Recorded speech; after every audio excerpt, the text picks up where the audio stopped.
don't go. This is how I want you to do it. I want you, when he said, turn away from them, I want you to go on the other side of where they are. He said, where the mulberry tree is. He said, now it shall be that when thou hear, you gotta be wired for sound. He said, when thou hear the sounds of the goings on the top of the mulberry, look how God will come to pull you out in a way that your enemy don't even recognize it except for wind blow.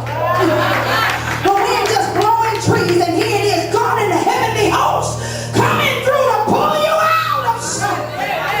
Let us not ever think that we are so in God that we can't get bound in something. Let us not ever think that we are so holy and wrapped up in the Holy Ghost that we don't become sometimes judgmental because we have finally accomplished a plan.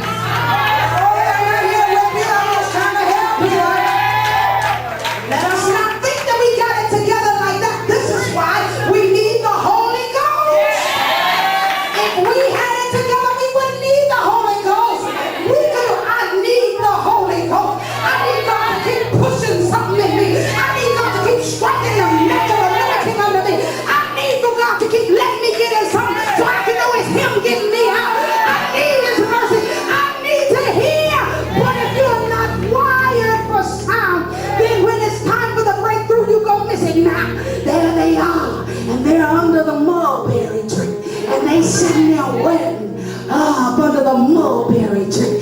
They're waiting to hear the sound. They're not waiting to hear the wind blow. Everybody knows what leaves sound like, blowing in the wind. They are waiting to hear the sounds of the heavenly host. Coming in.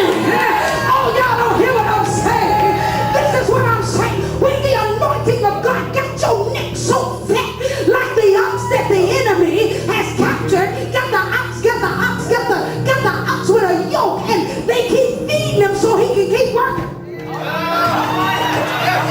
This is what the enemy got used to it. That the enemy thinks that you're not going to keep eating, and that even in your mess, even in your bound up place, that you're not going to eat. Don't you know we ain't stupid? We know how to eat while we wrapped up in something. We know how to eat while we want to live. We know how to eat. Is anybody in here? And guess what they did?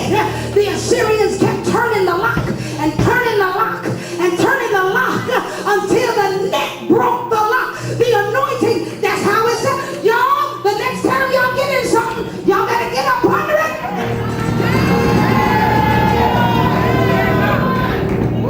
There was another place, and I'm gonna hurry.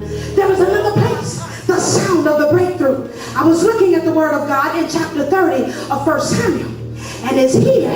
Y'all remember David went out of town. I'm so excited. I don't know what to do. This word is good to me. Is anybody all right? There was the time David went out of town. Y'all remember he went out of town, and when he got back, everybody was gone. Because these idiots, these fools, do you not know that the Amalekites were fools to honestly think he could come and take from you and get away with it and live? They forgot they didn't take the king. All right. They didn't take the one who was able to whoop giants. They couldn't take the one who was able to come in and kill off it. They forgot they didn't take the king. And when he got back in town, y'all know the story. He told the Lord, here we go again. Shall I go?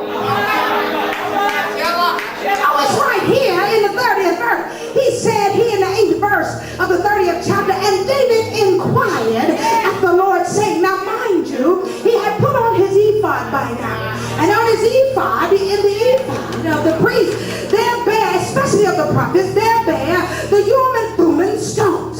Those are the stones of what? Judgment. The stones of judgment, the stones of wisdom. Y'all know about them. So then he put on his ephod. And when he put on his ephod, he went to the Lord and he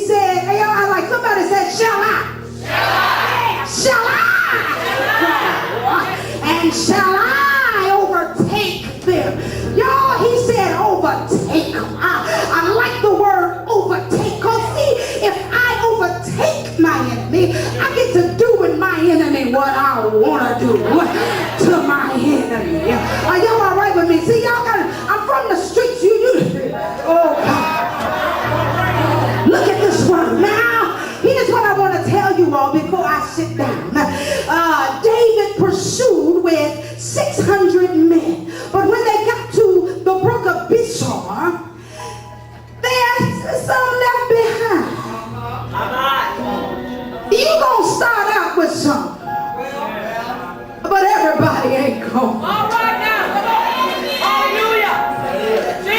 Don't let your feelings get hurt when who you've been praying with and telling your business to can't go. Don't let your feelings get hurt when you got anything. You know what? Your last service, remember I had Shane on the floor and I was pulling him because we be trying to pull somebody that's dead weight and don't want to go, and you gotta leave them right there and go through the gates yourself. He left 200 there. Am I telling the truth? And then so he went on, and there he took 400 with him, by the way, who couldn't even go over the brook. Honey, you got to go. Somebody said by myself. You got to go by yourself. And we know this story, how while he was in the field, he came upon somebody. And that somebody was from the Amalekites. And he said, who your people? Where you come from? Y'all know it's in there. Who your people? Where you come from? He said, I'm a servant of one of the Amalekites. He said, oh really? Well, why you out here? My master left me here because I got sick. The enemy will kill his own. Are y'all all right in here? So the enemy don't care nothing about you. Oh God. He said, my master left me out here because I got sick. And he said, well, can you take me to this company of people? Y'all see wisdom. Well, can you take them? Can you take me? Can you show me where they are? He said, well, what happened? Well, we went over and took some of Judah and we burned up Ziklag. Oh, you did? Well, can you take me to this company of people that burned up my home? All right. That tore Judah up and took my wives, my men, and my children. Can you take me to them? Y'all, I want y'all to know sometimes when you fight, you got to be cool.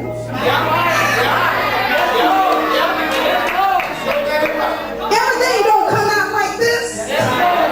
Sometimes fighting is, well, where is that? Exactly.